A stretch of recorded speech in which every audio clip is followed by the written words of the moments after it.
प्रदेश में हजारों टन गेहूं कथित रूप से गायब होने के मामले को लेकर नेता प्रतिपक्ष उमंग सिंघार ने राज्य सरकार पर सवाल उठाए हैं। उन्होंने मामले की निष्पक्ष जांच की मांग करते हुए कहा कि जनता के पैसे और सरकारी संसाधनों का पूरा हिसाब सरकार को देना चाहिए। उमंग सिंघार ने कहा कि बड़ी मात्रा में गेहूं के गायब होने की खबरें गंभीर चिंता का विषय हैं। उनका कहना है कि इतनी बड़ी मात्रा में अनाज बिना परिवहन व्यवस्था के नहीं जा सकता, इसलिए पता लगाया जाना चाहिए कि गेहूं कहां गया और इसके लिए कौन जिम्मेदार है।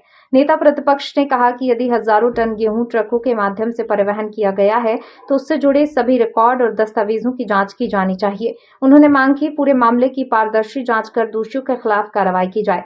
सिंघार ने कहा कि प्रदेश की जनता के धन और संसाधनों से खरीदे गए अनाज के संबंध में सरकार को जवाब देना होगा। उन्होंने गेहूं के भंडारण, परिवहन और वितरण से जुड़ी पूरी जानकारी सार्वजनिक करने की मांग भी की। बात कही थी कि ऐसे कई मंदिरों में इस प्रकार की घटनाएं हो चुकी। राम राजा सरकार के मंदिर में 9 साल पहले घटना घटी, आज तक उसमें जांच चल रही है, लेकिन मंदिर के अंदर जो चोरी हुई उसके बारे में आज तक सरकार ने 9 साल लग गए।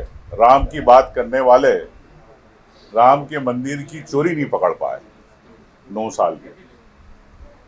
ये भारतीय जनता पार्टी की सरकार है। आपने अयोध्या का मंदिर की चोरी आपने देखी, चंपत राय चंपत हो गए।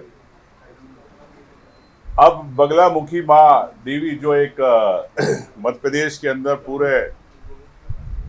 पूरे देश के श्रद्धालु आते हैं, उस मंदिर में चोरी हो गई। इनके मंत्री कहते हैं कि हम जांच समिति बना दी, जांच कराएंगे, और जो वसूली कर रहे थे उनके बारे में उन्होंने कहा क्या जिला प्रशासन को जानकारी नहीं थी? क्या सरकार को जानकारी नहीं थी? क्या सरकार की सूचना तंत्र इंटेलिजेंस को जानकारी नहीं थी कि इस प्रकार से यहाँ पे वसूली की जा रही है? सबको जानकारी थी, लेकिन ऐसे कौन लोग हैं जो बीजेपी के जिनका वरस इन लोगों पे था? सवाल ये है, क्या उन पे आज तक कार्रवाई क्यों नहीं हुई? मैं समझता हूं कि नलखेड़ा के इस मंदिर को लेके पूरे हिंदू समाज की आस्था है। मैं भी कई बार गया हूं।